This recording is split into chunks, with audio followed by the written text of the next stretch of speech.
Hi friends, ఈ మధ్య prank videos బాగా ఎక్కువైపోయాయి కదా. అలాగే ఏదైనా ఇన్సిడెంట్ జరిగితే వెంటనే దాన్ని ట్రోల్ చేయడం కూడా అలవాటైపోయింది. ఇప్పుడు కూడా అదే జరిగింది. తెలుగు ఇండస్ట్రీలో నటి హేమ గురించి తెలియని వారంటూ ఎవ్వరూ లేరు కదా.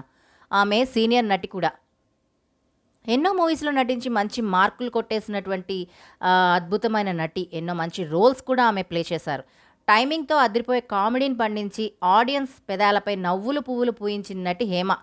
అయితే ఆమె రీసెంట్గా బెంగళూరు రేవ్ పార్టీలో ఉన్నారంటూ ఆమె మీద ఒక కేసు కూడా ఫైల్ చేయడం, ఆ హడావిడి అంతా మనం చూసాం.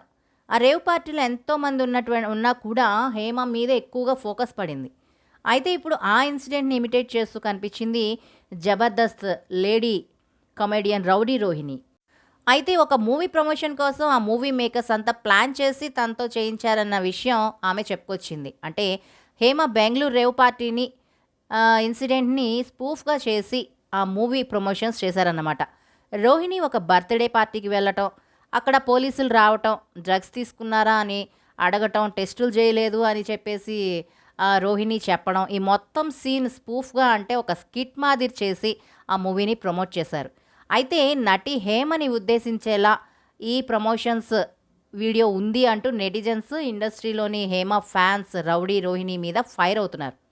పాజిటివ్ ఇన్సిడెంట్స్ని తీసుకొని స్పూఫ్గా చేసి మూవీ ప్రమోషన్స్ కానీ ప్రాంక్ వీడియోస్ చేసినా కానీ ఎవరికి పెద్ద నష్టం అయితే జరగదు.